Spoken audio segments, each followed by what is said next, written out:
Episode 1. Magic Man. This season picks up in 2010, where Gene had just been recognized by the cab driver from the last season. But right when he thinks the cab driver is going to turn him in, the man says he recognizes him from his Better Call Saul New Mexico ad, and if he ever needs a ride, he's his guy.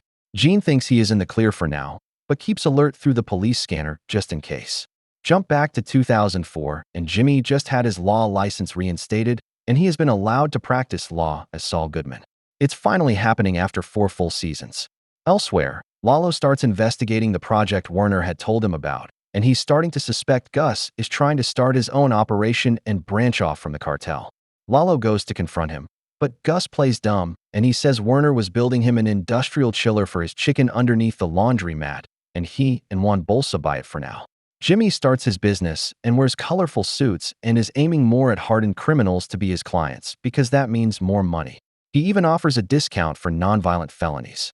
Gus and Mike put the project on hold while Lalo is sniffing around, and they send the men all home for now and tell them not to tell anyone what they were up to.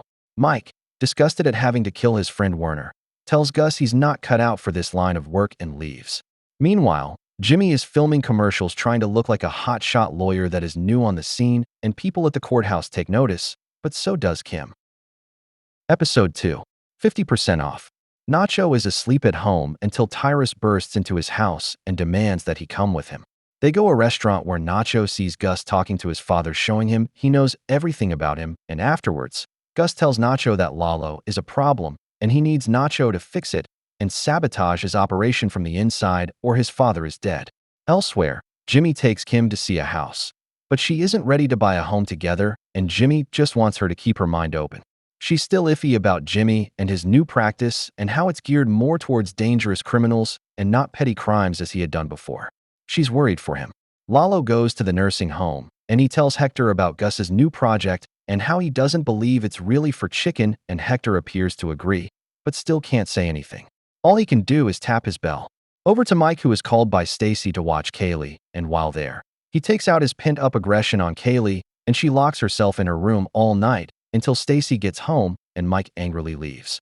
Nacho gets one of the Salamanca stash houses raided by the police because he's trying to comply to Gus's request without being noticed by Lalo.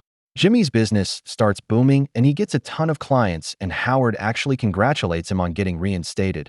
But Jimmy is uninterested in talking to him, and he runs up to Ada Erickson to discuss their mutual cases.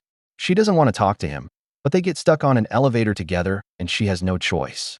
After 20 minutes, the elevator works again, and of course, Jimmy paid a maintenance guy to make it happen so he could get alone with her to talk deals. When he leaves the courthouse, Nacho, who Jimmy represented 2 years ago if you remember, orders Jimmy to get in the car. Episode 3. The guy for this. Nacho takes Jimmy to Lalo's house, and Lalo tells Jimmy he's going to be Crazy 8's lawyer, who is in jail as he was at the stash house when it was raided. Jimmy doesn't want to at first because he knows this is cartel business, but Lalo doesn't really give him a choice and pays him $10,000 on the spot with more to come later.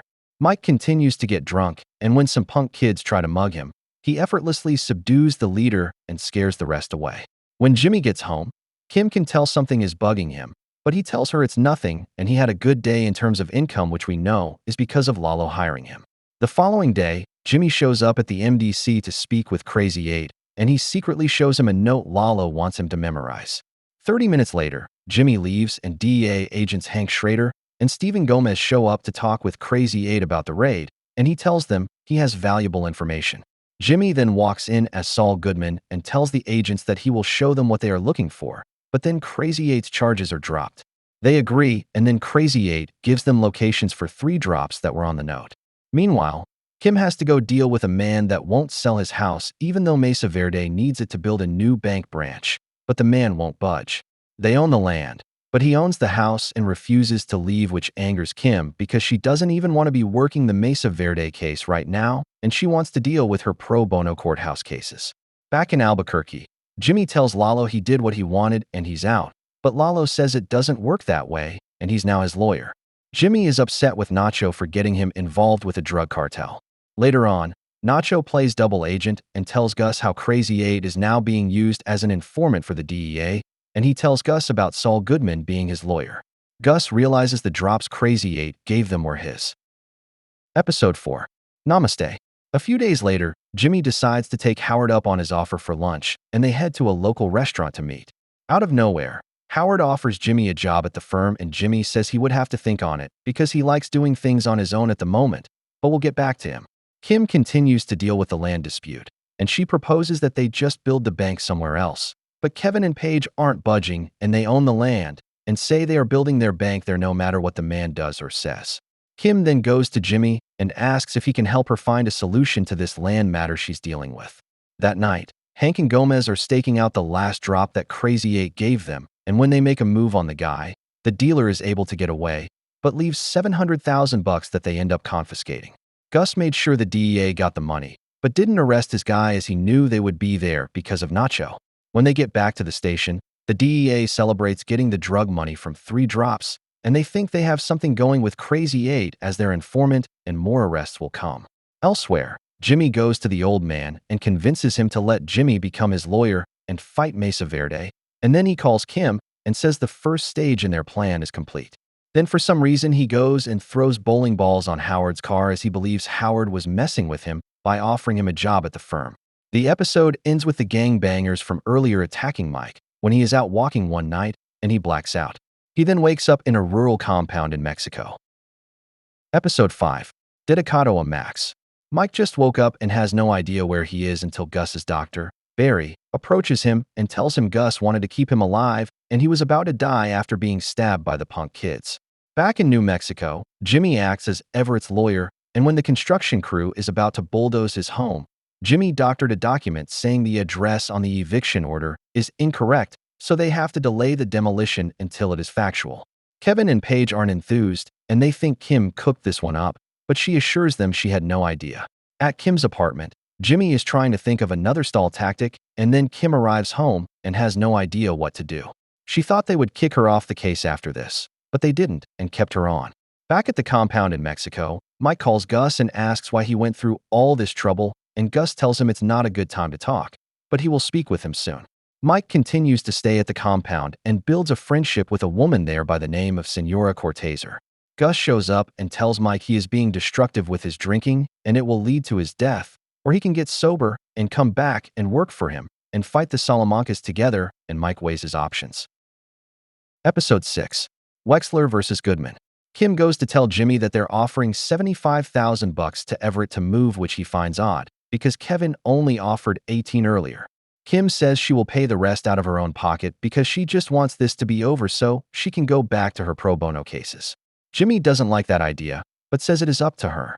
Mike decides to go back to work with Gus, and they all meet where Nacho updates them all on Lalo's activities. Gus tells Nacho that he will report everything to Mike going forward and he'll answer to him. At Schweikert and Coakley, everyone gets on a conference call, and they tell Paige that Everett has agreed to settle the case, and the issue is resolved, which pleases everyone, including Kim's boss, Rich. Mike starts doing his own researching of Lalo, and he knows he's eventually going to have to take him out one way or another. Mike tries anonymously reporting to the police Lalo's car so that they can arrest him for the murder of the travel wire worker from the previous season. Everyone meets at S&C to finalize the settlement, including Jimmy. But he shocks everyone there when he says the new settlement price is $4 million now, and he shows them all proof of Mesa Verde stealing their logo from a Native American woman, and she was never paid for it, so he claims it was theft. Jimmy filed an injunction against the bank until the issue is resolved. Jimmy leaves and Kevin is not happy one bit, and Kim had no idea Jimmy was doing this, and she is just as shocked. Kevin demands to meet with Jimmy, and Jimmy lays out the terms of their agreement, and Everett gets to keep his house. Meanwhile, Lalo gets stopped by the cops thanks to Mike. Kim gets home, and she is pissed at Jimmy, and he says he wanted her to have plausible deniability, and she tells him they have 2 options: break up or get married, because that's the only way they wouldn't have to testify against each other if they were to ever get caught with their scams. Episode 7. JMM.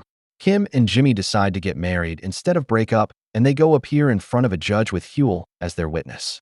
Kim tells Jimmy to never hide anything from her ever again, and he says he won't.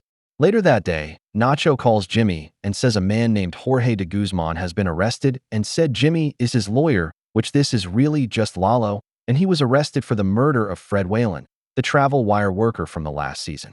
Lalo pleads not guilty and awaits his bail hearing. Lalo orders Jimmy to get him bail, But Jimmy says it won't be that easy, and Lalo says Saul's smart. He'll figure something out. He also tells Jimmy there will be a lot of money involved if he pulls it off. When he gets home that night, he tells Kim about Lalo and how he is now a friend of the cartel, and Kim tells him to be careful with those kind of clients. Lalo gets a phone smuggled in jail and calls Nacho and tells him to burn down a Los Palos restaurant, and then Nacho tells this to Mike. Lydia suggests having Lalo killed inside jail, but Gus knows the cartel will know it was him if that were to happen at this time. The following morning, Mike shows up at Jimmy's apartment, and now Gus wants Jimmy to get Lalo bailed out of jail too, for reasons we don't know yet. A bail hearing is a few days later, and Jimmy is able to maneuver his way out of another pickle and is able to get an accused murderer free on bail, but it is set at $7 million. Lalo says he has it, but since he is locked up, Jimmy has to be the one to go and get it. On his way out of the courtroom, he runs into Howard, who confronts him about throwing the bowling balls on his car, and a scene is caused, and Jimmy says he is better than Howard now, and Howard wanted nothing to do with him when he was a nobody in the mailroom. He is better than HHM now. Episode 8. Bagman. At a stash house in Mexico, the cousins arrive and bag up $7 million in cash that they are going to give to Jimmy for Lalo's bail. Jimmy tries telling Lalo to let Nacho do it, but Lalo insists that Jimmy is the guy for this job, and he will meet with the cousins to do the exchange. Lalo says he will pay Jimmy $100,000 for the job, and Jimmy agrees to it. Jimmy tells Kim what he'll be doing the following day, and she offers to come with for safety, but he says he should be fine. The following day, Jimmy meets with the cousins in Mexico, and they give him 2 duffel bags full of cash. While driving back, an SUV starts following him, and he is soon surrounded by a convoy of vehicles and is forced to stop for the armed men. A gunfight then ensues when someone is shot by an unseen sniper, and Jimmy crawls for cover. The sniper takes them all out and walks towards Jimmy, and it is old Michael saving Jimmy's ass, and they have to drive back to New Mexico together as Mike's vehicle was shot by a bullet. As they are driving, Jimmy's engine starts to sputter, and the alternator was shot as well. They then decide to walk through the open desert carrying the duffel bags with no way to call for help. Night comes, and they are so tired that they have to stop and build a campsite, and Jimmy tells Mike he told Kim he was meeting the cartel, which shocks Mike, because now she knows about their business dealings. But Jimmy assures him she won't say a word. The following day, Kim visits Lalo and wants to know where her husband is, and Lalo is furious Jimmy told her about his business with the cartel, and she says she won't ever say anything to anyone. She just wants Jimmy back, but he says to give it another day before she starts worrying. Mike and Jimmy continue their journey, and Jimmy is on the verge of giving up as the episode ends. Episode 9. Bad Choice Road. They continue their trek until Jimmy finally gets reception on his phone, and he is able to call Kim and tells her he is all right and alive. Eventually, they are picked up by Tyrus and Victor, and Mike helps Jimmy come up with a fake story that he will tell Lalo about what happened.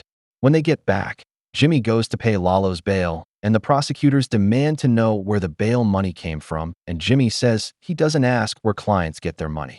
Lalo then tells Jimmy he'll be going back to Mexico before the authorities realize Jorge de Guzman is a fake name and not a real person, and they'll keep the $7 million. Jimmy is also uneasy when Lalo says Kim visited him while he was locked up. When he gets home, he begs Kim to never speak to a cartel member again because it is dangerous.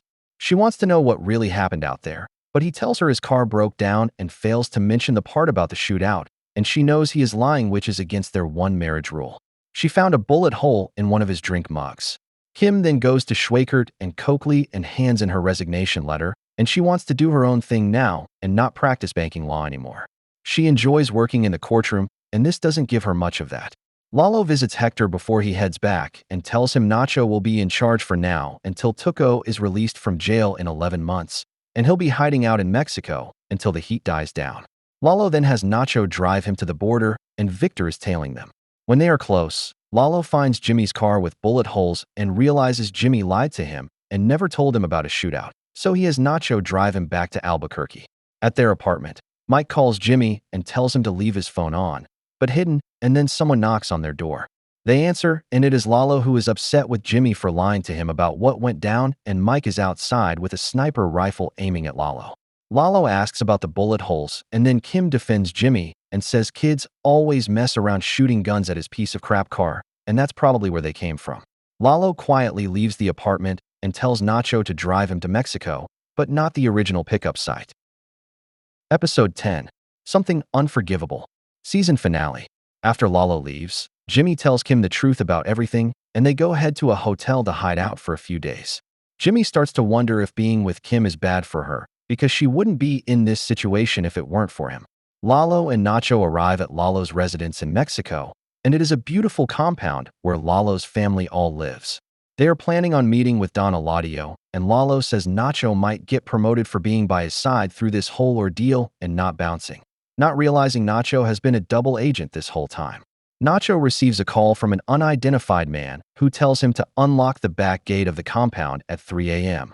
Gus is planning a hit on Lalo's compound, and Nacho doesn't want them to because there are innocent people there, but the man says to do what he is told or else his father is dead. Meanwhile, back in New Mexico, Howard finds Kim at the courthouse and tells her that Jimmy is a bad dude and she needs to distance herself from him. But she just laughs and says that is her husband now. Back in Mexico, Nacho and Lalo go to Don Eladio's hacienda where other cartel members are as well. Don Eladio speaks with Nacho, and he wants Nacho to take over the Salamanca business north of the border and asks how he plans to expand the territory, and Nacho gives his pitch. Don Eladio likes it. That night, Nacho does what he is told and unlocks the gate to the compound, and then he flees while the gunmen go inside. Lalo goes full assassin mode and takes out 3 gunmen like he's John Wick. Back in Albuquerque, Kim is still mad at Howard, and she tells Jimmy she wants to get payback on him by forcing him to agree to a settlement with Sandpiper Crossing that would net her $26 million, and then she can open her own practice. Jimmy says they would have to go scorched earth, and it would destroy Howard's public opinion as a lawyer, and she says to Jimmy, "You mean, like he did to you for years?" Jimmy doesn't think they should go that far, but it's her decision. Back at Lalo's compound, Lalo finds the last gunman and orders the man to call his boss and say the job is finished, implying Lalo is dead. Lalo then realizes Nacho is gone and that Nacho has betrayed him. The season closes with Lalo storming off into the night as thunder is heard in the distance. And that is it for Season 5 of Better Call Saul. One more season to finish it off, and then the full story is over. Hope you are able to check that video out next when it is uploaded, and if it already, just click the link on the screen to watch it. Thanks for watching.